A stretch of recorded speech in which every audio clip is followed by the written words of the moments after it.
لا حول ولا قوة إلا بالله العلي العظيم. أعوذ بالله من الشيطان الرجيم. بسم الله الرحمن الرحيم. الحمد لله الذي لم يتخذ صاحبة ولا ولدا ولم يكن له شريك في الملك ولم يكن له ولي من الذل وكبره تكبيرا. والصلاة والسلام والتحية والإكرام على رسول الأنام النبي الأمجد المصطفى الأحمد أبي القاسم محمد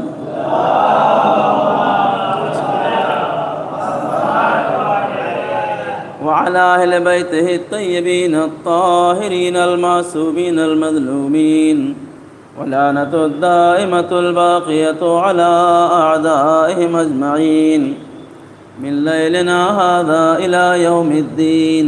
أما بعد، فقد قال الله سبحانه تبارك وتعالى في كتابه المبين وهو أصدق القائلين وقوله الحق. بسم الله الرحمن الرحيم. ومن يبتغي غير الإسلام دينا فلن يقبل منه وهو في الآخرة من الخاسرين. بعوذ بالله من الشيطان الرجيم.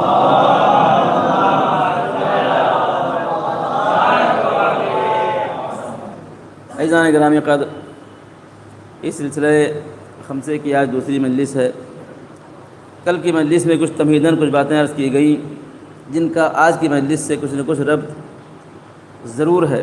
خداوند عالم قرآن مجید میں ارشاد فرما رہا ہے کہ جس نے اسلام کے علاوہ کوئی اور مذہب اختیار کیا وہ دنیا میں کیسا بھی ہو، مالدار، صاحب اقتدار، ثروت مند، طاقتور، لیکن آخرت میں وہ گھاٹا اٹھانے والوں میں سے ہوگا. اور یہ بات طے ہے کہ آخرت کا گھاٹا سب سے بڑا گھاٹا ہے. یہاں کے گھاٹے کی بھرپائی ہو سکتی ہے، شیئر مارکیٹ ڈاؤن ہو گیا بعد میں اٹھ سکتا ہے، مارکیٹ ڈاؤن ہو گئی بعد میں لائن پہ آ سکتی ہے، لیکن آخرت کے گھاٹے کو کوئی چیز اس کی بھرپائی نہیں کر سکتی. لہذا اس دنیا میں ہمیں مذہب اسلام کو اختیار کرنا ہے. گفتگو ہماری انسان کی زندگی میں ہم جو بات کہتے ہیں، جو کرتے ہیں، اور جو ہم خاص طور سے جو مجلسیں سنتے ہیں، ہماری مجالس کا جو اصل پیغام وہ یہ ہے کہ اس کو ہم اپنی پریکٹیکل لائف میں اتارنے کی کوشش کریں.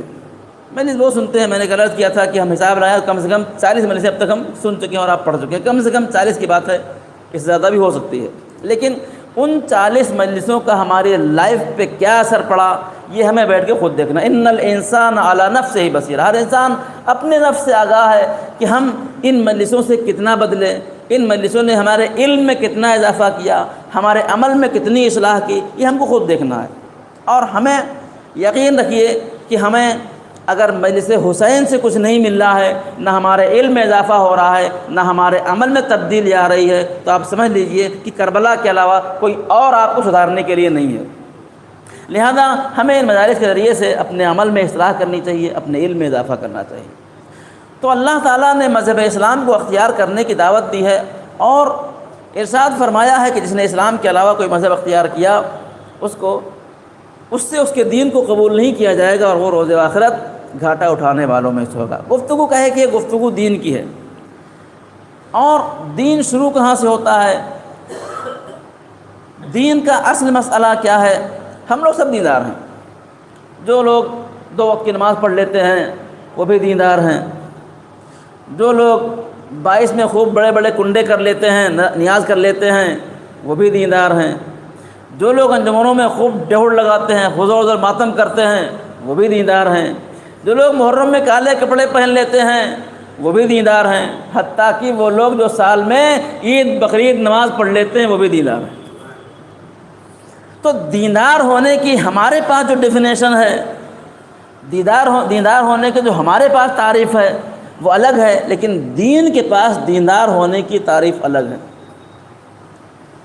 یاد رکھیے، دینداری اور دین شناسی یہ 2 چیزیں بہت اہم ہیں. ایک ہے علم اور ایک ہے معرفت. علم اور چیز ہے اور معرفت اور چیز ہے. علم کا مطلب جاننا. آپ جانتے ہیں رضوان صاحب ایک مولانا ہیں, یہاں آتے ہیں جاتے ہیں, آپ جانتے ہیں, لیکن جاننا اور ہے اور پہچاننا اور ہے, معرفت اور ہے. اسلام میں جاننے کو کوئی اہمیت نہیں ہے. پیغمبر اسلام مرسل اعظم نے جب مکے کی سرزمین پر قولوا لا الہ الا اللہ تفلحوا کا نعرہ بلند کیا تو پورے حجاز میں پیغمبر اسلام کو سب جان گئے, لیکن پہچانے کون؟ بلال حبشی پہچانے, عمار یاسر پہچانے. ہاں, تو جاننے کا مسئلہ نہیں ہے. جب علی کی تلوار سن 2 ہجری کے بعد چلنا شروع ہوئی تو علی کو سب جان گئے, لیکن پہچانا کون؟ مرحب پہچانا اور انتر پہچانا, جس کے سر پہ تلوار چلی اس نے پہچانا. تو جاننا مسئلہ نہیں ہے.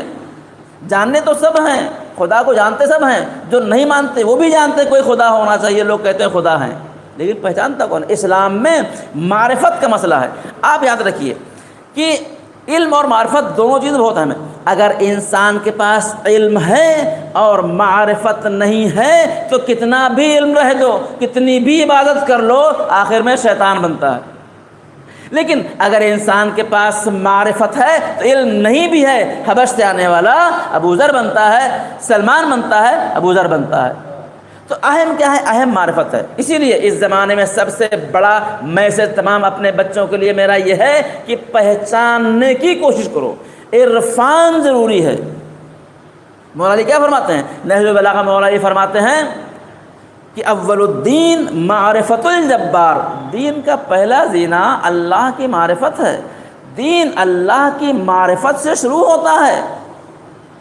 خدا ہندو بھی کہتا ہے ایشور ہے, عیسائی بھی کہتا ہے خدا ہے, ہم بھی کہتے ہیں خدا ہے, جانتے تو سب ہیں, لیکن اس ایک خدا کو پہچانتا کون ہے؟ معرفت رب کی بات سب سے اہم ہے. تو اب علم اور معرفت یہ دو چیزیں عربی کے الفاظ ہیں, شاید آپ کو سمجھنے میں مشکل ہو, لیکن اردو میں اس کے لیے بہت اچھا لفظ ہے. وہ کیا ہے؟ وہ ہے جان پہچان.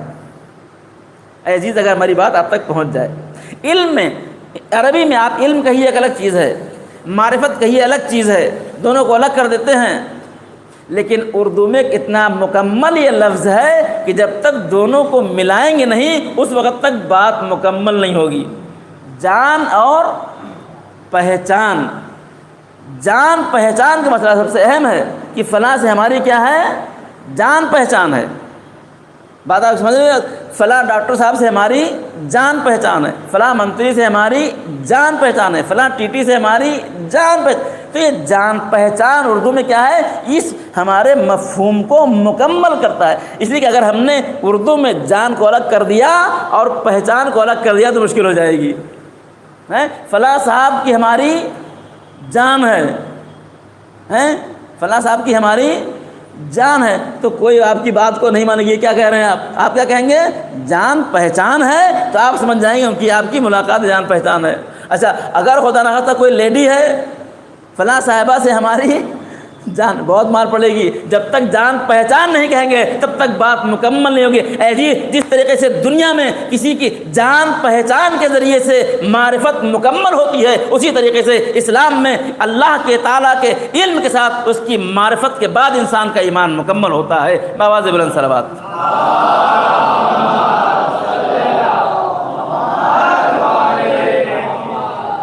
تو کیا کرنا؟ خدا سے صرف جان نہیں, خدا سے جان پہچان بڑھانا.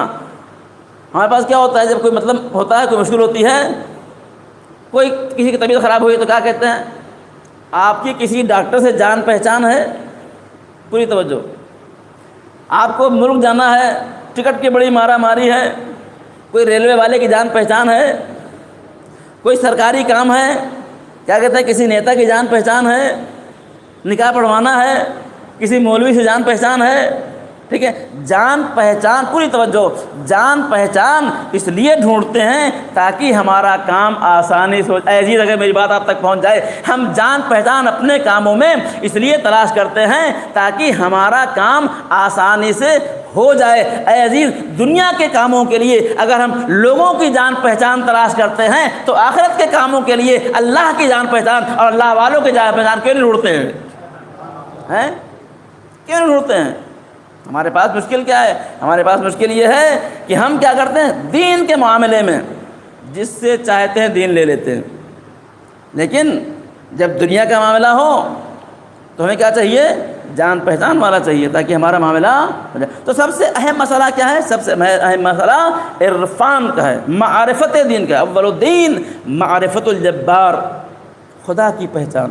آج ہماری بڑی پرابلم یہ ہے کہ ہمارے پاس، کل کے مانی صاحب کو یاد ہے، ہمیں خدا کو علم ہے، لیکن کیسا علم ہے؟ علم مشکوک ہے، علم یقینی نہیں ہے۔ یاد ہے کہ اگلی بات آپ کی، اگر یہ مجلسیں ہمیں شک سے یقین تک پہنچا دیتی ہیں تو آپ سمجھ لیجئے ہم پکے حسینی ہو گئے ہیں۔ لیکن مشکل کہاں ہے؟ مشکل یہ کہ 1000 مجلسیں سننے کے بعد بھی کیا ہے؟ 1000 مجلسیں سننے کے بعد بھی ہم مشکوک کے مشکوک رہتے ہیں۔ خدا کا یقین نہیں ہوتا ہے، موت کا یقین نہیں ہوتا ہے، قیامت کا یقین نہیں ہوتا ہے۔ لہذا سب سے پہلے کیا ہے؟ سب سے پہلے ہمیں شک کی وادی سے نکل کے یقین کی وادی میں پہنچنا ہے۔ وہ کیا ہے؟ وہ اس طریقے سے کہ ہم اللہ کی معرفت کی طرف آگے بڑھیں، خدا کو پہچانیں۔ زمانۂ غیبت کبریٰ میں ایک دعا پڑھنے کی بہت تاکید کی گئی ہے۔ وہ دعا کیا ہے؟ اس دعا کا نام ہے دعائے معرفت۔ کیا ہے دعا؟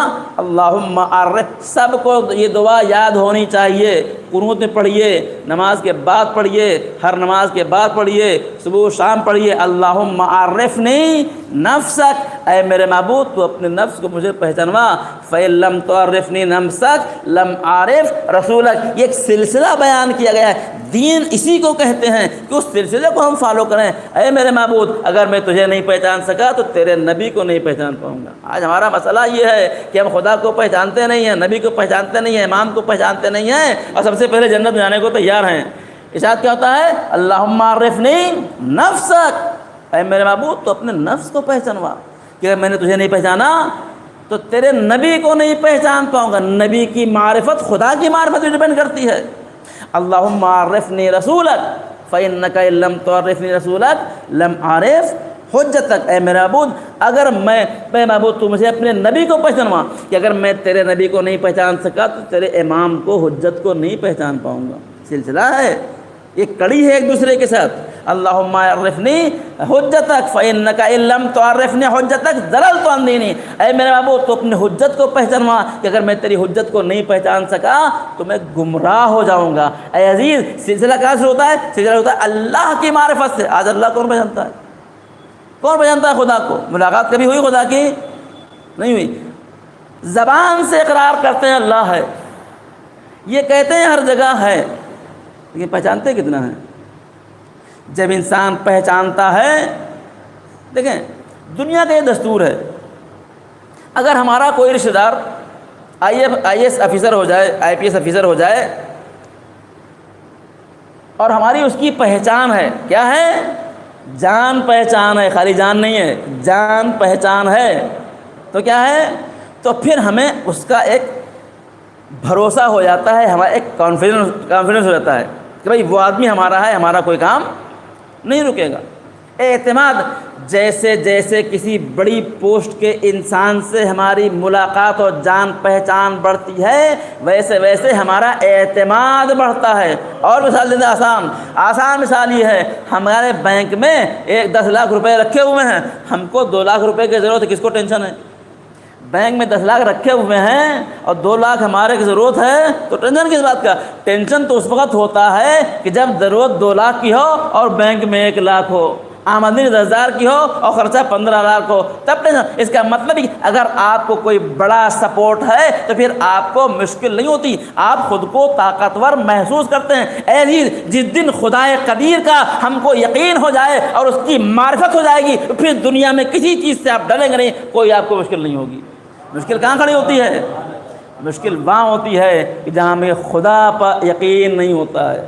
کتنا یقین خدا کے اوپر ہے، کتنی معرفت خدا کی ہے، پہچانتے خدا کو؟ یہ گفتگو عرفانی ہے، ذرا خشک ہے لیکن بہت ضروری ہے۔ آج اصول دین یعنی دین کی جڑیں 5 ہیں۔ اول توحید، مسئلہ توحید کہاں میں مجلسوں میں آتے ہیں؟ جناب ابراہیم نے توحید کے پرچم کو بلند کیا، بت شکن جناب ابراہیم۔ 1,24,000 انبیاء نے توحید کے پرچم کو بلند کیا، پیغمبر اسلام نے توحید کے پرچم، کون سا تو پرچم ہے، کہاں دکھائی پڑ رہا ہے ہم کو؟ یاد رکھیے، جس دن ہمیں خدا کی معرفت ہو جائے گی، اس دن ہمارے انہی جلوسوں میں نکلنے والا علم ہمیں پرچم توحید سمجھ میں آ جائے گا۔ بابا بلند صلوات۔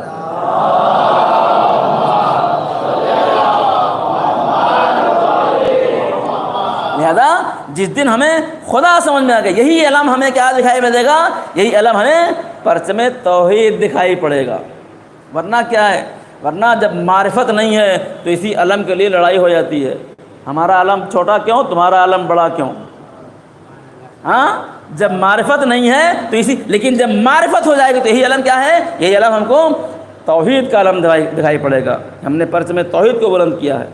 تو خدا کی معرفت سب سے پہلا زینہ ہے۔ لہذا خدا کی معرفت کے لیے ہمیں چاہیے کہ ہم اپنے خدا کو پہچانیں۔ کس کو پہچانتے ہیں؟ خدا کو پہچانتے ہیں، ایمان کو میں آپ کو بتاؤں، حقیقت تو یہ ہے کہ جب ہمارے ائمہ، ہمارے پیغمبر اسلام اس دنیا میں جی رہے تھے نا، اس وقت بھی اگر ہم ہوتے، آیت اللہ شہید باقر الصدر، ان کی ایک تقریر میرے پاس تھی، وہ کیسے زمانہ تھا، وہ کہاں گئے نہیں معلوم، وہ اپنی تقریر میں کہتے ہیں کہ کیا گارنٹی ہے کہ اگر ہم کربلا میں ہوتے تو حسین کی طرف ہوتے؟ کوئی گارنٹی ہے؟ اگر ہم بیٹھ کے تجزیہ جب کرتے ہیں نا، جب تجزیہ کرتے ہیں تو معلوم ہی ہوتا ہے کہ واقعی میں آپ کو بتاؤں، آج ہمارے پاس پیغمبر تو نہیں ہے، امام بھی پردے غیب میں ہیں، اب کون ہے؟ اب یہ چھوٹے موٹے مولوی لوگ ہیں جو ان کا کام چلا رہے ہیں۔ اچھا، مولوی جس طرح سے انبیاء میں گریٹ ہے اسی طرح سے مولویوں میں گریٹ ہے۔ کیا سمجھے آپ؟ کوئی اپنے محلے کا مولوی بیچارہ، کوئی اپنے شہر کا مولوی، کوئی اپنے اسٹیٹ کا مولوی، کوئی اپنے ملک کا مولوی، کوئی آیت اللہ اور مرجع پورے دنیا کا مولوی۔ ہمارا انداز یہ ہے کہ اگر کوئی مولوی جھولا لے کے منڈی میں سبزی لینے جاتا ہے، سائیکل سے اپنا کام کرتا ہے، تو اس کو ہم مولوی ماننے کو تیار نہیں ہیں۔ ہاں، اس کو اگر مجبوراً بلا لیے مجلس پڑھنے کے لیے تو 200 روپے زیادہ نہیں دیں گے۔ کیا کہیں گے؟ جھولے والا مولوی ہے کہ نہیں ہے؟ ہمارا مولوی کون ہے بتا؟ اگر میری بات آپ تک پہنچ جائے، مولوی کون ہے؟ مولوی وہ ہے کہ جس کے ذرا آپ ملاقات کرنے جائیے، ابھی ٹائم نہیں، بعد میں آئیے گا۔ کیا سمجھے؟ ابھی ٹائم نہیں ہے، بعد میں آئیے گا۔ مجلس کے لیے فون کیجیے، اچھا فلاں تاریخ کو ہے، اور میں ڈائری دیکھ کے بتاتا ہوں، گھر بیٹھا کچھ کام نہیں ہے، میں دیکھ کے بتاتا ہوں۔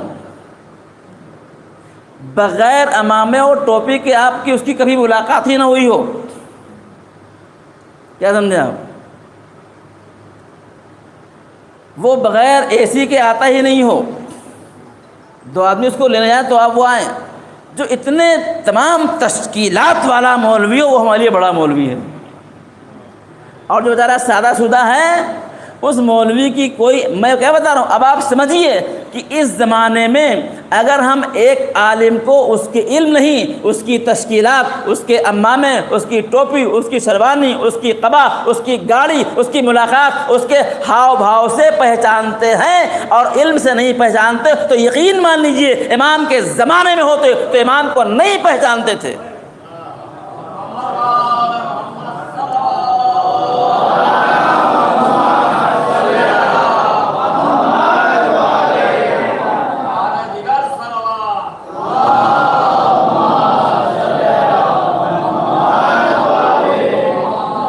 جانتے تھے؟ پیغمبر اسلام کی پرسنالٹی کیا معلوم آپ کو؟ پیغمبر اسلام کی پرسنالٹی وہ ہے کہ اللہ تعالیٰ فرماتا ہے لولاک لما خلقت الافلاک، اے میرے پیغمبر اگر آپ نہ ہوتے تو میں زمین اور آسمان کو خلق نہیں کرتا تھا۔ اللہ اکبر۔ ایک سب عرش پہ محبوب کو بلوا لیا، ہجر وہ غم ہے خدا سے بھی اٹھایا نہ گیا، زمین سے آسمان کی بلندیوں پر بلایا اپنے پیغمبر کو، اپنے محبوب کو۔ اتنی بڑی پرسنالٹی، لیکن لائف اسٹائل 4th کلاس سے بھی نیچے۔ ہاں، اگر کوئی مولوی جھوپڑ پٹی میں رہتا ہو نا، اپنا پانی خود بھرتا ہو نا، پیغمبر 4th کلاس سے نیچے۔ بھائی 4th کلاس والے وہ ہوتے ہیں جو صبح دن بھر کماتے ہیں، شام کو کھا کے پیٹ بھر لیتے ہیں۔ پیغمبر کے یہاں فاقے ہوتے تھے، اتنے سادہ رہتے تھے کہ مسجد میں آپ تشریف فرما ہیں. اچھا یہ کب کی بات ہے؟ یہ مدینے آنے کی بات ہے. جب مدینے آ کے پیغمبر اسلام کا ایک لشکر ہو گیا، نام ہو گیا، اسلام کا بول بالا ہو گیا، تب کی بات ہے.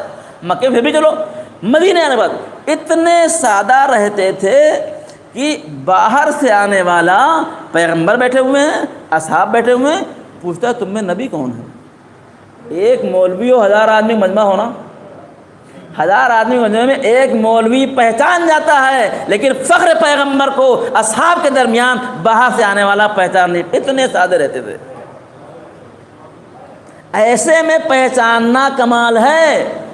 اب ماما دیکھے تو کوئی بھی پہچان لے گا، اچھی تقریر دیکھے تو کوئی بھی فدا ہو جائے گا. سادگی کے ساتھ رہنے والا، علم کو پہچاننا، یہ علی والوں کا کمال ہے. ہاں روایت سناؤں آپ کو، اب بات آگے تو عرض کر دوں. راوی کہتا ہے کہ میں حج کے لیے جا رہا تھا.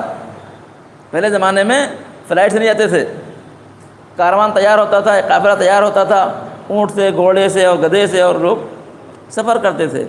اور حج ذی الحجہ میں ہوگا تو لوگ شوال سے نکل پڑتے تھے. رمضان بعد چلو بھائی حج کے لیے چلتے ہیں. راوی کہتا ہے کہ میں نے ایک جگہ کے اوپر، میں حج کے لیے جا رہا تھا، میں نے جگہ پڑاؤ ڈالا تو دیکھا بہت سے قافلے رکے ہوئے ہیں، تو ذرا فری تھا تو دیکھو بھائی کون لوگ ہیں. کبھی ہوتا ہے نا کہ کون لوگ ہیں، کہاں ہیں. ٹہلتے گھومتے میں گیا تو میں نے دیکھا، اللہ اکبر، میں نے دیکھا کہ خیمے کے باہر ایک شخص ہے جو بہت سا برتن رکھے، برتن دھل رہا ہے، پلیٹیں دھل رہا ہے. میں دیکھ کے پریشان ہو گیا، ہیں یہ کیا ہے؟ میں نے پوچھا بھائی قافلے کے سالار کون ہے؟ وہ بولے فلاں صاحب اس قافلے کے سالار ہیں. میں قافلے سالار کے پاس گیا. اے عزیز، یہ پیغام تمام مولویوں کو لے، میں نہیں کہتا آپ کسی کی پلیٹ دھلیے ہیں. آج کا مولوی الحمدللہ ہماری پبلک ایسی ہے کہ کسی سے مولوی سے پلیٹ نہیں دھلوائے گی، لیکن امام سے کچھ تو حاصل کر سکتی ہے. میں گیا قافلہ سالار کے پاس، میں نے آدمی جو برتن دھلائی کون ہے؟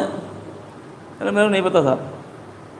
بہت نیک آدمی ہے، جب سے ہمارے ساتھ ہے اس وقت سے سب کی بڑی خدمت کرتا ہے. بہت اچھا آدمی ہے اور کوئی ضرورت بھی نہیں ہے، فری آف کاسٹ ہماری خدمت کرتا ہے اور بڑا اچھا اس کا اخلاق ہے. اللہ اکبر، کہ تم نے پہچانا نہیں، یہ ہمارے چوتھے امام، امام زین العابدین علیہ الصلوۃ والسلام.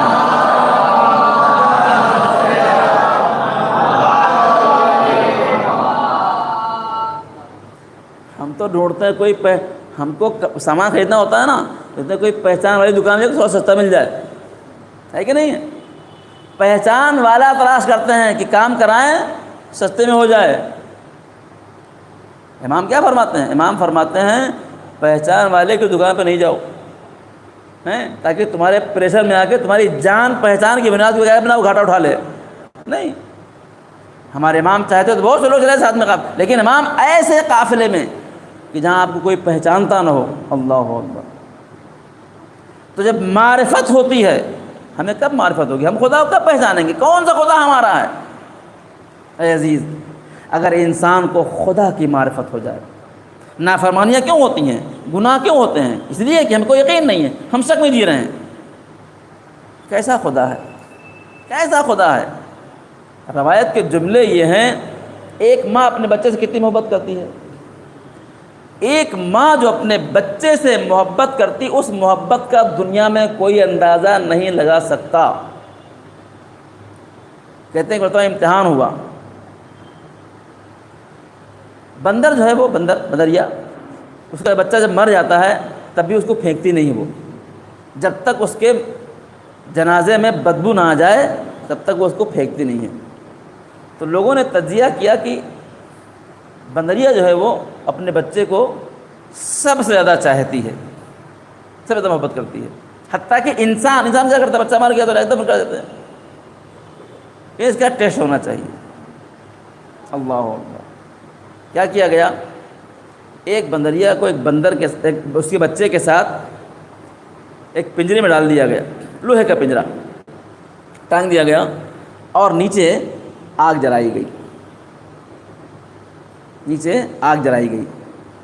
اب جب آگ جلی تو اس پنجرے کی زمین جو ہے، اس پنجرے کا جو لوہا تھا وہ گرم ہونے لگا. اب بندریا بچے کو لیے ہوئے پکڑے ہوئے، اب کبھی پیر اٹھا رہی ہے، کبھی پیر کبھی اوپر، اب جیسے لوہا گرم ہوا اپنے پیر کو اٹھا رہی ہے، اس کو مشکل ہو رہی ہے۔ جب بہت ناقابل برداشت ہو گیا تو اس نے اپنے بچے کو رکھا، اس کے اوپر کھڑی ہو گئی۔ تجزیہ نگاروں نے تجزیہ کیا کہ کچھ بھی ہو جائے، جتنا انسان اپنے بچے سے محبت کرتا ہے کوئی نہیں کر سکتا، حتیٰ کہ بندریا بھی نہیں کر سکتی۔ اگر ایک عورت ہوتی، انسان ہوتا، عورت ہوتی تو اپنے بچے کے کبھی نہیں رکھ کے اس پر کھڑی نہیں ہوتی، اتنی ماں محبت کرتی ہے۔ اب روایت سنیے، روایت کہتی ہے پیغمبر اسلام فرماتے ہیں کہ اللہ تعالیٰ اپنے بندے سے 70 ماہ سے زیادہ محبت کرتا ہے۔ اللہ اکبر۔ اپنے بندے سے کون سے بندے سے؟ جو نماز پڑھنے والے ہیں، جو روزہ رکھنے والے ہیں، جو انکار کرنے والے، اس کے ہاں محبت سب کے لیے برابر ہے۔ جناب موسیٰ ہیں، موسیٰ گئے کوہ طور پہ، آواز دی، اے اطاعت گزاروں کے خدا، آواز آئی لبیک، آواز آئی، آواز دی، اے عبادت گزاروں کے خدا، آواز آئی لبیک۔ موسیٰ بھی کیا پڑھی تھی ان بیچارے کو، آواز دی، اے گناہ گاروں کے خدا، آواز آئی لبیک لبیک لبیک۔ موسیٰ پریشان ہو گئے، پالنے والے میں نے تجھے کہا اطاعت گزاروں کے خدا، تو نے کہا لبیک، میں نے کہا عبادت گزاروں کے خدا، تو نے کہا لبیک، جب میں نے کہا گناہ گاروں کے خدا تو کہتا ہے لبیک لبیک لبیک، راز کیا ہے؟ آواز قدرت آئی، موسیٰ عبادت گزاروں کو اپنی عبادت پہ بھروسہ ہے، اطاعت گزاروں کو اپنی اطاعت بھروسہ ہے، لیکن گناہ گاروں کا میرے علاوہ کوئی نہیں ہے، اس لیے میں نے کہا لبیک لبیک لبیک، بآواز بلند صلوات۔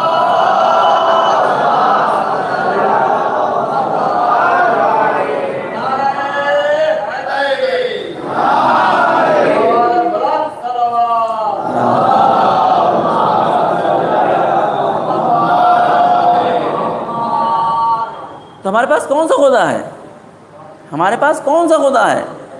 ہم نے اس کو پایا خدا کو، کہاں ملے گا خدا؟ خدا کیا ہے؟ کبھی ڈھونڈا خدا کو؟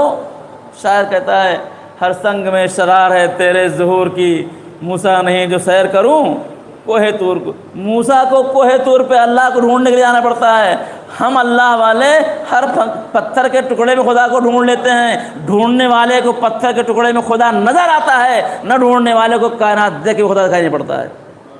ڈھونڈا خدا کو میں نے، کبھی تلاش کیا خدا کو، گئے کبھی خدا کے پیچھے۔ کتنی عجیب بات ہے، کتنی عجیب بات ہے۔ گرمی کا زمانہ، مئی جون کا زمانہ، سخت گرمی پڑ رہی ہے، دوپہر میں کھانا کھا کے ذرا لیٹے قیلولہ کے لیے، آدھی آنکھ بند آدھی آنکھ کھلی تھی، نیند آ رہی تھی، کسی نے کھٹکا مارا۔ اگر میری بات آپ تک پہنچ جائے، کھٹکا مارا، کیا ہے بڑا موڈ خراب ہوتا ہے ویسے ٹائم کوئی آتا ہے تو، جا کے دروازہ کھولا، اس نے ایک لفافہ دیا، نیند میں تھے، آدھی آنکھ بند تھی آدھی آنکھ کھلی تھی، لفافہ دیا، دے کے چلا گیا۔ وہ چلا گیا، لفافہ کھولا، 2,000 کے 3 نوٹ رکھے ہوئے ہیں۔ ہاں، نوٹ دیکھ کے آنکھیں کھل جاتی ہیں، آنکھیں کھل گئیں جیسے ہی نوٹ دیکھا، ارے کون تھا کہاں گیا؟ اے عزیز، 3 نوٹ دے کے چلا گیا تو اس کے پیچھے بھاگ رہے ہیں، دیا کس نے، کیوں دیا، کہاں گیا؟ صبح سے شام تک اللہ اس قدر نعمتیں دیتا ہے کہ آپ شمار نہیں کرتے ہیں، پھر بھی اس کے پیچھے نہیں آتے، کون نعمتیں دینے والا ہے؟ کبھی ڈھونڈتے ہیں؟ اتنی نعمتوں سے استفادہ کرنے کے بعد وَإِن تَعُدُّوا نِعْمَةَ اللَّهِ لَا تُحْصُوهَا، قرآن مجید میں اللہ تعالیٰ نے اعلان کیا کہ اگر تم اللہ کی نعمتوں کو شمار کرنا چاہو تو شمار نہیں کر سکتے، اتنی نعمتیں۔ ابھی لاک ڈاؤن میں جب سیکنڈ ویو آیا، ایک سلنڈر کتنے معلوم؟ خالی سلنڈر 20,000 کا، آکسیجن کے بغیر ایک سلنڈر 50,000 کا بکا ہے۔ اور اللہ سب کو محفوظ رکھے، جو لوگ اس میں مبتلا ہوئے وہ جانتے ہیں کہ اس زمانے میں ایک سلنڈر کی قیمت کیا تھی، کس طرح قیمتی تھا۔ ہاں، کبھی آپ سوچتے ہیں کہ اس فضا میں جو آکسیجن ہے کتنا ہم لیتے ہیں؟ ایک انسان روزانہ کم سے کم 3 سلنڈر سے آکسیجن کھینچتا ہے۔ کتنے پیسے پیمنٹ کرتا ہے؟ ہاں، کتنے پیمنٹ کرتے ہیں؟ وہ اللہ کتنا مہربان ہے جو صبح سے شام تک اس قدر آپ کو آکسیجن فراہم کرتا ہے اور ایک پیسے بھی آپ سے چارج نہیں کرتا. اس کو کب پہچانیں گے؟ ہاں کب پہچانیں گے اس خدا کو؟ اے عزیز اس خدا کب پہچانیں گے؟ وہ خدا ہے، ہم اس کو کب تلاش کریں گے؟ وہ کیا ہے معلوم آپ کو؟ وہ کیا ہے؟ دیکھیں ایک صاحب ہیں جنہوں نے زمین خریدی. یہاں تو عام طور سے لوگوں کے اوپر فلیٹ ہوتے ہیں، اوپر مکان ہوتے ہیں. بعض لوگ ہیں جو زمین خریدتے ہیں اور زمین خرید کے مکان بناتے ہیں. کوئی مثال ہے، یہاں پہ خریدیے آپ، چاہے اپنے ملک میں خریدیے یا مکان بنائے. بمبئی پیسہ بہت کمایا تھا، چلو بھائی گاؤں میں رہنے کے مکان بناتے ہیں. لاکھوں روپے لگا کے مکان بنایا اور well finished first class tile well لگا کے بہترین مکان بن کر تیار. گھر میں اتنے بیٹھے ہوئے تھے، ایک بابا آیا بجاتا ہوا. سمجھے آپ؟ یہ بابا پتہ نہیں علی علی کیوں بجاتے ہیں نہیں معلوم. یہ بابا کیا ہے؟ علی علی کے نام پہ بہت مانگتے ہیں. اب ہم نے تو کہیں نہیں دیکھا کہ کسی اور کے نام پہ مانگا گیا ہو. مانگتے بھی لوگ علی ہی کے نام پہ ہیں. بابا سے بلند صلوات.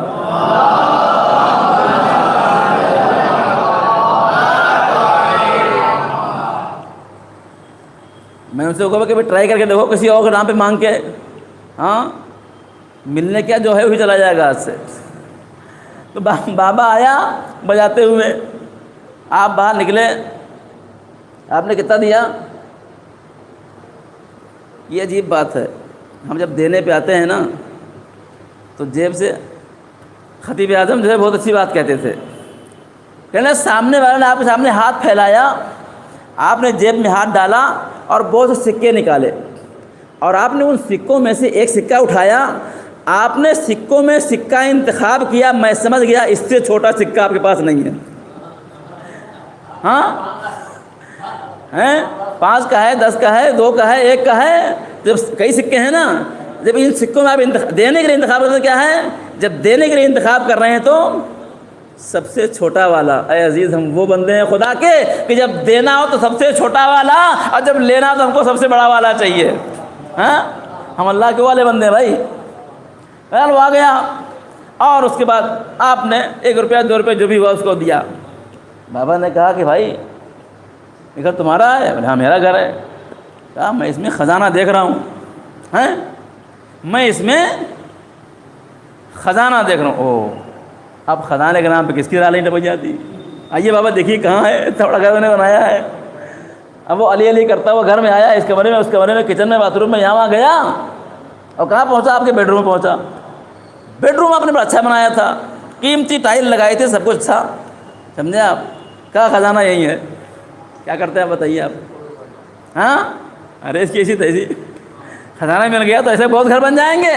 اتنی محنت سے اتنا اچھا گھر بنانے کے بعد ایک بابا نے کہا کہ یہاں کے اوپر خزانہ ہے، لاؤ بیل، لاؤ پلنگ، توڑو نکالو خزانہ. برباد کر دیا اپنا بنایا ہوا گھر کہے کے لیے؟ خزانے کو نکالنے کے لیے. اے عزیز اللہ تعالیٰ فرماتا ہے کن تو کنزن مخفیہ، میں چھپا ہوا خزانہ تھا، میں چھپا ہوا خزانہ. اور یہی وجہ ہے کہ میدان عرفات میں امام حسین نے فرمایا اے میرے معبود جس نے تجھے پایا اس نے کھویا کیا، جس نے تجھے کھویا اس نے پایا کیا.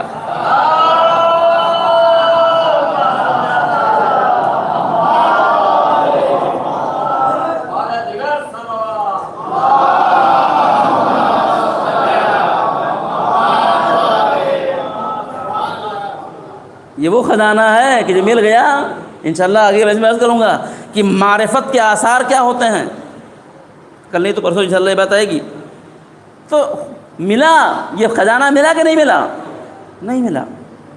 جس کو یہ خزانہ مل گیا نا، جس کو یہ خزانہ مل گیا وہ دنیا و مافیہ سے بے نیاز ہو گیا. آواز دی یا دنیا غری غیری قد طلقتک کے سلاس. مولا علی فرماتے دنیا جا کسی اور کو دھوکہ دے، میں نے تجھے 3 ایسی طلاق دی ہے کہ جس کے بعد رجوع ممکن نہیں ہے. جس کو خدا مل گیا اس کو اس دنیا کی ضرورت نہیں ہے. باواز بلند صلوات.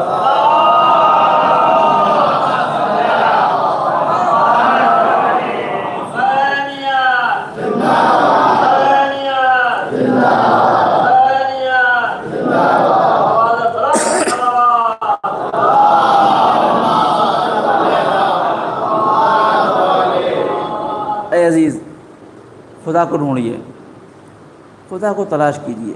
کیسے ملے گا خدا؟ کہاں ملے گا خدا؟ کسی سے ملاقات ہوتی ہے؟ ہر جگہ ہے۔ اللہ تعالیٰ نے قرآن مجید میں اپنا ایڈریس بتایا ہے۔ آج آپ کو بتاؤں، جا کے ڈھونڈیے اللہ میاں کو، ایڈریس بالکل پکا ہے، سمجھا؟ ایڈریس اللہ کا بالکل پکا ہے۔ ارشاد ہوتا ہے قرآن مجید میں، جہاں پر روزے کی آیت ہے وہیں اس کی 10 بعد میں آیت ہے۔ ارشاد ہوتا ہے اِذَا سَأَلَكَ عِبَادِي أَنِّي فَإِنِّي قَرِيب، اے میرے پیغمبر، جب میرے بندے میرے بارے میں تم سے پوچھیں کہ کہاں ہیں، تو کہہ دو میں قریب ہوں۔ اللہ اکبر۔ ہمارے قریب کیا ہے؟ ہمارے قریب ہماری بیوی ہے، ہمارے بچے ہیں، ہمارا پیسہ ہے، ہمارا گھر ہے، پراپرٹی ہے، اعزاء ہیں، اقربا ہیں، رشتہ دار ہیں، سب تو قریب ہیں۔ خدا کہاں ہے؟ اللہ کیا فرماتا ہے؟ فَإِنِّي قَرِيبٌ أُجِيبُ دَعْوَةَ الدَّاعِ إِذَا دَعَانِ، جب یہ ہم کو بلاتے ہیں تو میں ان کی دعوت پہ لبیک کہتا ہوں۔ اللہ اکبر۔ عربی میں 2 لفظ ہے، ایک لفظ ہے قریب، ایک لفظ ہے اقرب۔ جیسے کبیر، کبیر یعنی بڑا، اکبر یعنی بڑے کی آخری ڈگری، گڈ، بیٹر اور بیسٹ۔ بیسٹ کیا؟ 3rd ڈگری ہے۔ اسی طریقے سے عربی میں کیا ہے؟ اکبر، افعل کے وزن پہ جو اکبر لفظ آتا ہے اس کا معنی اب اس سے بڑا نہیں ہو سکتا۔ کبیر یعنی بڑا، اکبر یعنی سب سے بڑا، شجاع یعنی بہادر، اشجاع یعنی سب سے بڑا بہادر۔ اللہ تعالیٰ نے قرآن میں پہلے کہا کہ میں قریب ہوں۔ خدا بند عالم کو یہ سمجھ میں آیا کہ بندے سے اگر قریب کہوں گا تو شاید بیچ میں کوئی فاصلہ کر دے۔ اللہ اکبر، بیچ میں کچھ فاصلے آ جائیں، اس لیے اللہ تعالیٰ مطمئن نہیں ہوا۔ سورہ قلم میں فرماتا ہے وَنَحْنُ أَقْرَبُ إِلَيْهِ مِنْ حَبْلِ الْوَرِيدِ، ان سے کہہ دو کہ میں ان کی رگے گردن سے اقرب ہوں، زیادہ قریب ہوں۔ اے عزیز، اقرب مسئلہ یہ ہے کہ اب خدا اور بندے کے درمیان میں کوئی چیز فاصلہ نہیں ہے۔ یہ فاصلے ہم نے دنیا کھڑا کر رکھے، دنیا کی چیزیں، مال، اولاد، مال، دولت، ان کے فاصلے ہم نے کھڑا کر رکھے ہیں، ورنہ خدا ہم سے اتنی قریب ہے کہ جو رگے گردن سے زیادہ نزدیک ہے، اتنے قریب ہے۔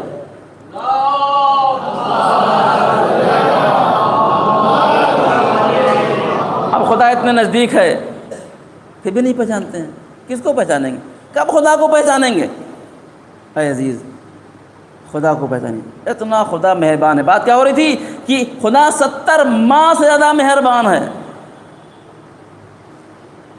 سب کو دیتا ہے، جو فرما بردار ہیں ان کو بھی، جو نافرمان ہیں ان کو بھی، جو انکار کرنے والے ہیں ان کو بھی، جو اقرار کرنے والے ہیں ان کو بھی، حتیٰ جو گالیاں دینے والے ہیں ان کو بھی۔ اور اتنا مہربان ہے کہ کسی کنڈیشن میں اپنے بندے کا برا نہیں چاہتا ہے۔ آج یاد رکھیے، یہ بات بہت اہم ہے، ہمارے درمیان ہونی چاہیے کہ بہت موقع ہمارے درمیان ہمارے ساتھ بہت برا ہو جاتا ہے۔ برا نہیں ہوتا ہے، ہم برا سمجھتے ہیں۔ دنیا میں بہت سی چیزیں ایسی ہیں جن کو ہم مصیبت سمجھتے ہیں جو عین نعمت ہیں۔ ایک روایت سنا دو، بابا بلند صلوات۔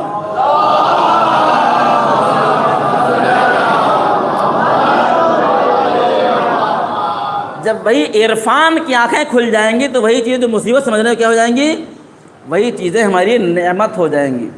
ایک چھوٹی مثال دوں، مثلا کسی کی لڑکی پیدا ہوئی، لڑکی جوان ہو گئی، کتنی بڑی مصیبت ہے۔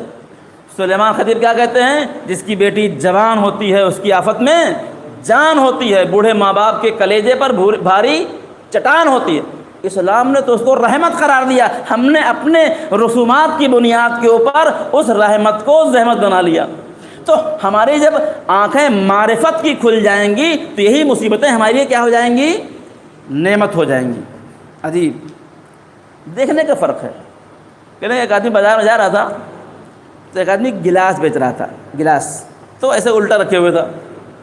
مجھے یہ کیا ہے بھائی صاحب؟ بولے یہ گلاس ہے۔ کہیں کیا ہوتا ہے اس میں پانی پیا ہے۔ اس نے اٹھایا، کہیں سے پانی کہاں رکھا جائے گا، کہ اس کو نہیں ایسے نہیں، ایسے کر کے دیکھو، الٹ کے دیکھو تو پتہ لگے اس کے اندر پانی۔ ہم کیا کرتے ہیں؟ ہم دنیا کو الٹی نگاہ سے دیکھتے ہیں تو اللہ کا ہم کو ہر جگہ ظلم دکھائی پڑتا ہے۔ جب خدا کو معرفت کی نگاہ سے دیکھیں گے تو ہماری ہر مصیبت اللہ کی نعمت دکھائی پڑے گی۔ بآواز بلند صلوات۔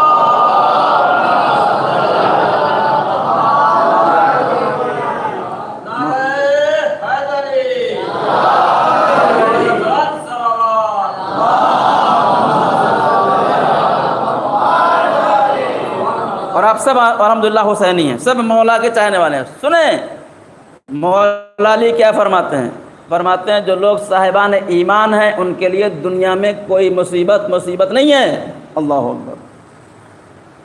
جوان بیٹے کا انتقال ہو جانا، ہاتھ پیر کٹ جانا، مریض ہو جانا، لاکھوں روپے علاج میں ختم ہو جانا، یہ سب مصیبت نہیں ہے۔ اللہ اکبر۔ مولا فرماتے ہیں جو لوگ صاحبان ایمان ہیں ان کے لیے کوئی مصیبت نہیں ہے۔ کیوں؟ اس لیے جب عرفان کی آنکھیں کھلتی ہیں تو سب کچھ اس کو اللہ اکبر۔ ایک جملہ کہوں، شاید بعد میں بھول جاؤں، کربلا کا اتنا بڑا واقعہ ہو گیا،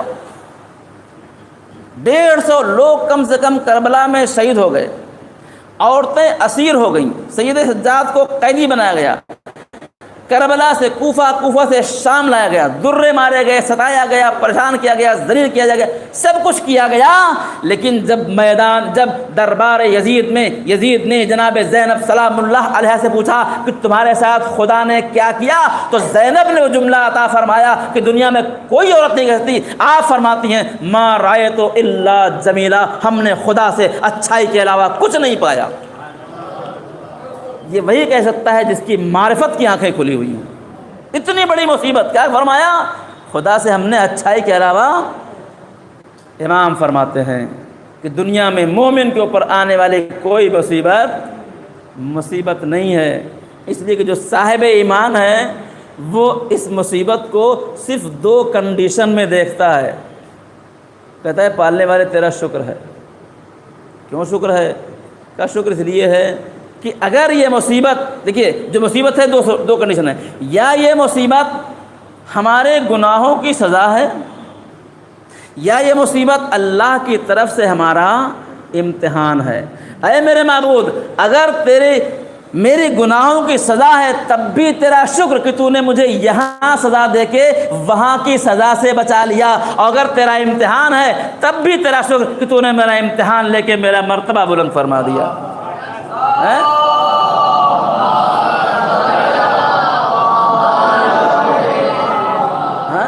تو جو اہل معرفت ہیں وہ ہر چیز کو نعمت سمجھتے ہیں، ہر چیز کو نعمت سمجھتے ہیں۔ ہمارے ساتھ کہنے لگے کہ ایک آدمی تھا، وہ چلا جا رہا تھا تو اوپر تار پہ کبوتر کچھ بیٹھے ہوئے تھے۔ دیکھیں جو اہل معرفت ہیں وہ ہر چیز پہ شکر ادا کرتے ہیں، ہر چیز پہ شکر، الحمدللہ۔ کیا کہتے ہیں؟ الحمدللہ۔ کہنے لگے کہ اوپر تار پہ کبوتریں بیٹھی ہوئی تھی، نیچے کھڑے تھے باتیں کر رہے تھے، اتنے کبوتر نے بیٹ کر دیا، اوپر گری، کہا الحمدللہ۔ سامنے والا پریشان ہو گیا، کیوں کبوتر نے پکانا کر دیا، کرو الحمدللہ، کہ یہ الحمدللہ کا مقام ہے۔ کہنے لگا یہی تو الحمدللہ کا مقام ہے، الحمدللہ کہ اللہ تعالیٰ نے کبوتر کو پر دیے ہیں، گائے کو پر نہیں دیے ہیں، ورنہ ہمارا عالم کیا ہوتا۔ بابا سے بلند سلامات۔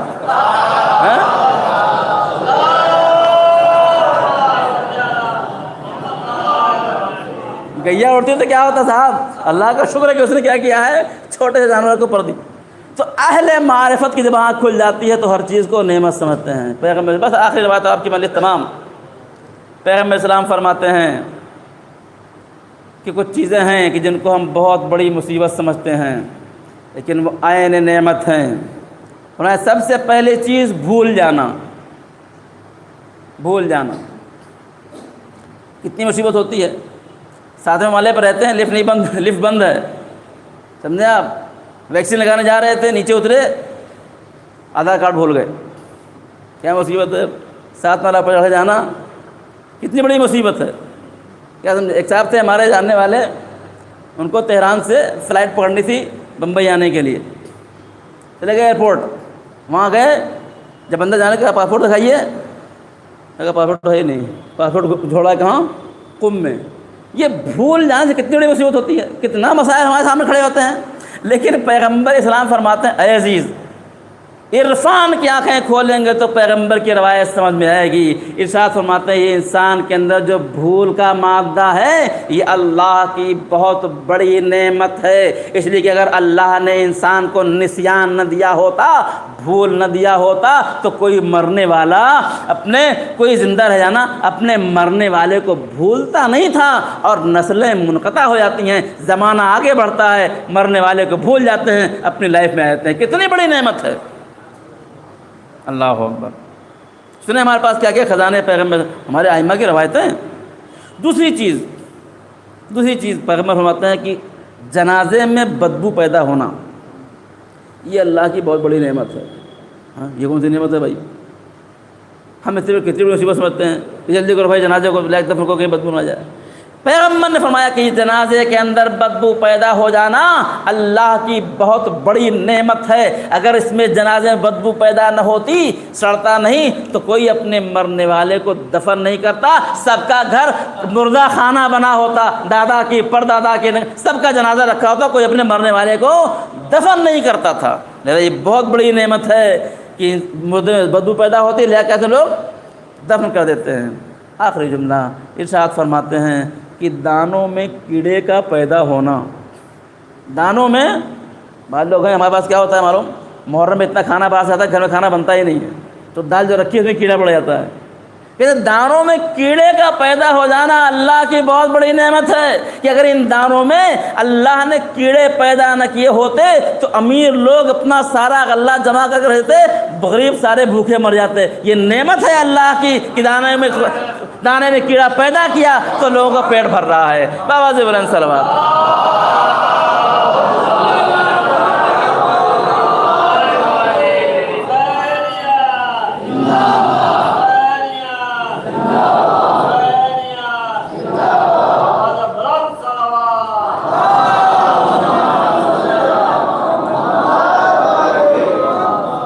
جب انسان کی عرفانی آنکھیں کھلتی ہیں، جب خدا کی معرفت ہوتی ہے تو دنیا کی ہر چیز سے نعمت نظر آتی ہے. ہمارے استاد کہتے تھے جو سونامی آتا ہے، زلزلہ آتا ہے، خطرناک سانپ ہیں، یہ سب کیا ہیں؟ سب اللہ کی نعمتیں ہیں. جن کو عرفانی آنکھوں سے دیکھیے تو سمجھ میں آئے گا. زلزلہ آیا، ہزاروں لوگ مر گئے، یہ کون سی نعمت ہے بھائی؟ یہ بھی اللہ کی نعمت ہے. یہ ہزاروں سانپ جو ٹہل رہے ہیں دنیا میں خطرناک، کہنے لگے اگر یہ سانپ اپنے اندر دنیا کا پوائزن نہ لے لینا تو پوری دنیا مر جائے. لیکن فضا میں جو پوائزن ہے اس کو یہ سانپ اپنے منہ میں لے لیتے ہیں تاکہ آپ سیف رہیں. اللہ اکبر. سب نعمت ہے. ہم کب پہچانیں گے؟ جنہوں نے خدا کو پہچانا، جنہوں نے خدا پہ بھروسہ کیا، جنہوں نے امام کو پہچانا، جنہوں نے علی پہ بھروسہ کیا، جنہوں نے پہچان لیا. ہم تو بس نعرے لگانے والے ہیں، سمجھے آپ. انشاءاللہ نعرے لگائیں گے، آخری مجلس میں نعرے لگائیں گے آپ. پھر دیکھیے نعرہ کیسے لگاتے ہیں ہم لوگ. نعرے لگانے والے ہیں. دنیا میں نعرے والوں کی کمی نہیں ہے، سمجھے آپ. آج پولیٹیکل پارٹیاں پیسے بانٹتی ہیں اور نعرے لگوا لیتی ہیں، سمجھے آپ. آپ بھی کھانا کر دیجیے، نعرے لگانے بہت سارے ہیں، سمجھے آپ. اور الحمدللہ ہمارا ہندوستان محفوظ ہے. تیرے پڑوسی ملک میں جو ذاکرین ہیں نعرے لگانے لے کے آتے ہیں، سمجھے آپ. 50 روپے بانٹ دیتے ہیں، چلو نعرے لگاؤ. رونے والے اور نعرے لگانے والے بھی ان کے پاس ہائر کیے ہوتے ہیں. لیکن الحمدللہ ہم لوگ وہ نہیں ہیں. بس آخری جملہ، اے عزیز آگے بڑھیے. عرفانی آنکھیں، خدا کو پہچانیے.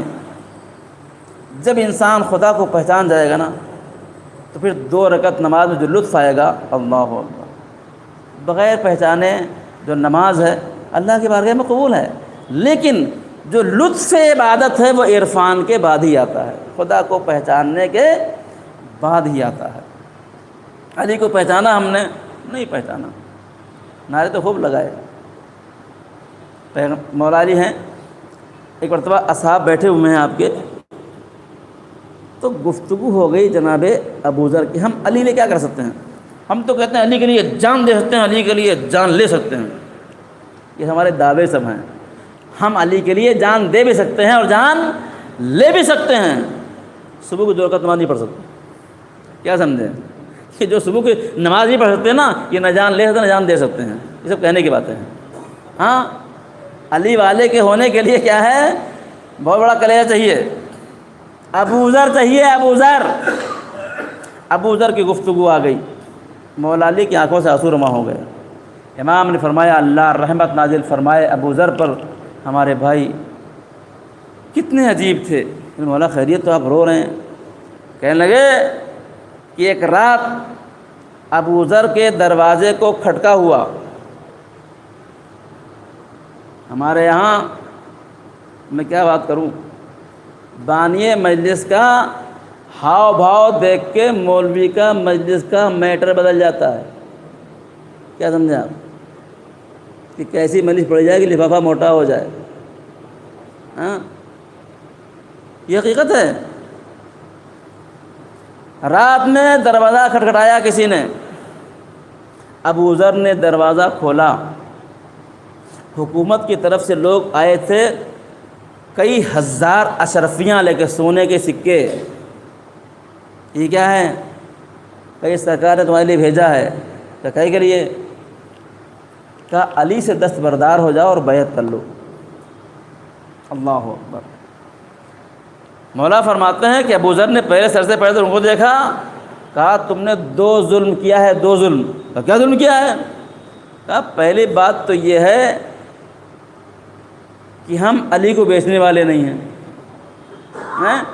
تم یہ سمجھو کہ ہم علی کو بیچ دیں گے، سکے دکھاؤ گے تو ہم بک جائیں گے. ہم وہ نہیں ہیں کہ علی کو بیچ دیں. اور دوسری بات یہ ہے کہ تم نے علی کی قیمت بہت کم لگائی. قسم خدا کی اگر ایسے لاکھوں سکے لا کے ہمارے قدموں پہ ڈال دو تب بھی علی کے پیر کے ناخن کے برابر بھی نہیں. لے کے جاؤ اسے. اور انہوں نے باہر کر کے ابو ذر نے دروازے کو مضبوطی سے بند کر لیا. اور پھر امام روئے.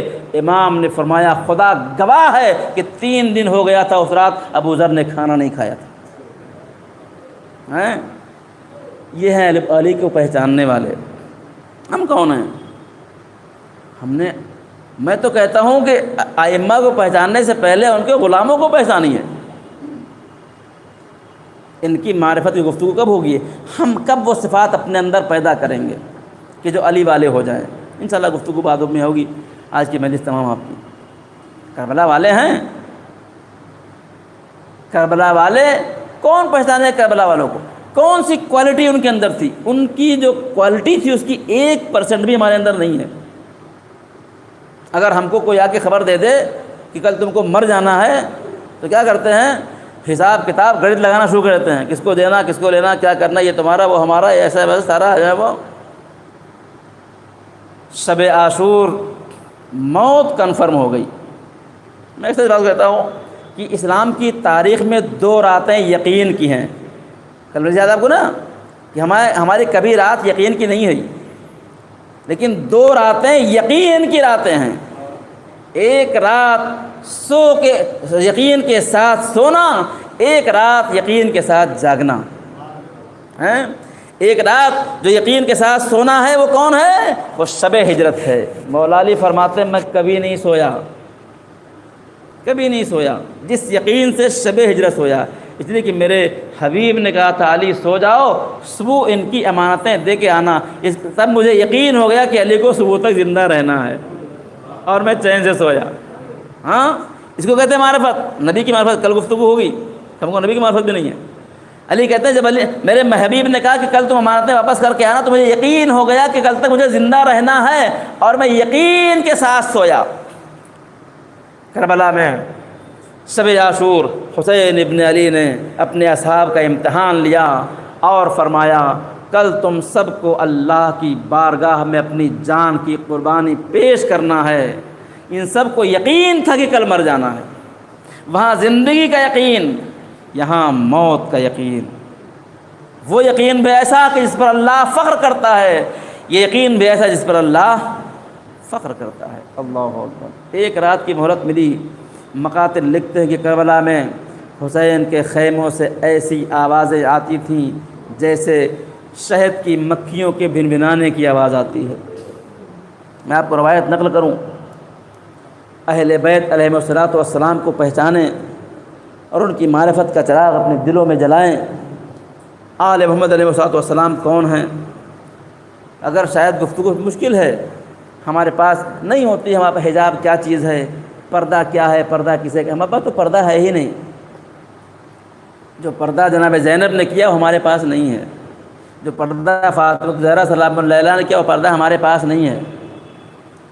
کربلا کے مصائب میں چوتھے امام سے جب کسی نے پوچھا آقا شہادت تو آپ کی میراث ہے، آپ کے یہاں سب شہید ہوتے ہیں، امام نے کیا فرمایا تھا کہ شہادت میراث ہے، بے پردگی میراث نہیں ہے.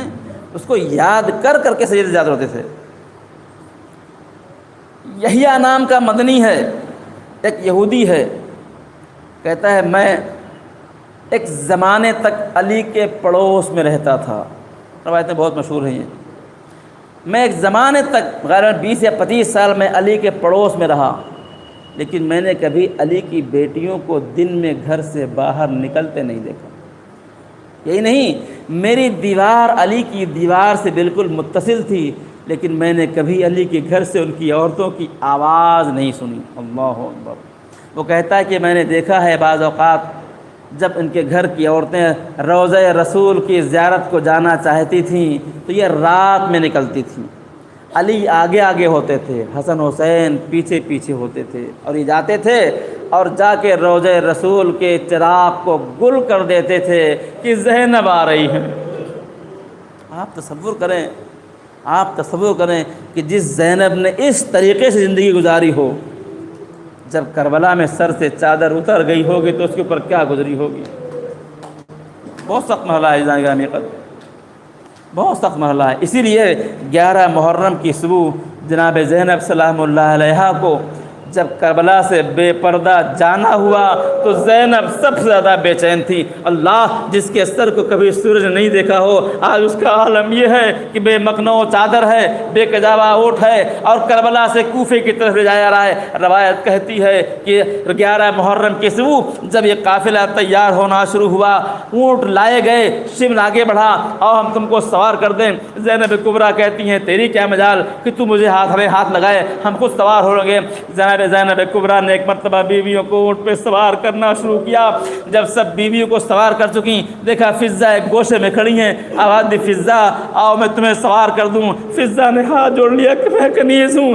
آواز دی شہزادی میں کنیز ہوں، میں خود سوار۔ آواز دی فضہ تمہیں میرے ماں کے حق کی قسم ہے، آؤ میں تمہیں آج سوار کروں گی۔ جب زینب نے فضہ کو بھی سوار کر لیا تو 2 جملہ کہا۔ ایک مرتبہ رخ کیا نشیب کا جہاں حسین کا بے لثر لاشا پڑا تھا۔ آواز دی بھیا، ارے کل جب تم اسر عاشور جانا چاہتے تھے مقتل کو، کوئی نہ تھا تو زینب نے سوار کیا تھا، لیکن آج جب زینب کربلا سے جاتی ہے تو زینب کو کوئی سوار کرنے والا نہیں ہے۔ پھر رخ کیا فرات کا۔ آواز دی بھیا عباس، ارے تم بڑے اہتمام سے مدینے سے لے آئے تھے، آگے دیکھو زینب جب کربلا سے جا رہی ہے تو سر پہ چادر نہیں ہے، ہماری نہیں ہے، مقنع نہیں ہے۔ اجرکم اللہ۔ زینب سوار ہوئی۔ روایت کہتی ہے 11 محرم کی صبح کو یہ قافلہ کربلا سے چلا۔ یہ 80 کلومیٹر کا فاصلہ 1 دن میں سفر طے کیا گیا۔ پہنچتے پہنچتے کوفہ شام ہو گئی، دروازے کوفہ بند ہو چکا تھا۔ اس دروازے پہ اسیروں کو روکا گیا۔ اس رات اسیروں نے کوفے کے دروازے کے سامنے گزاری۔ اب جو کل دن آنے والا تھا وہ قیامت کا دن تھا۔ روایتوں میں لکھا ہے کہ جس زمانے میں کوفہ مولا علی کا دارالحکومت تھا، اس زمانے میں زینب اسی کوفے میں رہتی تھی، اور کوفے کی عورتیں جناب زینب سلام اللہ علیہا سے آ کے درس قرآن اور درس تفسیر سیکھتی تھیں۔ ایک زمانے میں زینب اسی کوفے میں شہزادی تھی۔ ارے اب صبح ہوگی، دروازہ کھلے گا، زینب اسی کوفے میں اس عالم میں جائے گی کہ نہ سر پہ چادر ہے، نہ مقنع ہے، نہ ہماری۔ ارے عزیزو صبح ہوئی، دروازہ کھلا، شہر میں ہنگامہ ہے کہ اسیروں کا قافلہ آنے والا۔ زینب نے جب دیکھا کہ اس ہنگامے میں زینب کو بے مقنع چادر جانا، شمر سے ریکویسٹ کیا، شمر ذرا کہ میں چادر دے دے، اپنے سروں کو چھپا لے۔ شمر نے ایک بات نہ مانی۔ جب زینب نے دیکھا کہ بھائی صحیح دربار بازار میں جانا ہوگا، زینب نے ہاتھوں کو بلند کیا، رقیہ میرے نزدیک آؤ، ام کلثوم میرے پاس آؤ، رباب میرے پاس آؤ، میں بد دعا کرتی ہوں، تم آمین کہنا۔ ارے دوستو دعا بلند کیا، نوکے نیزہ پر حسین کا سر دیکھا، آنکھوں سے آنسو روا۔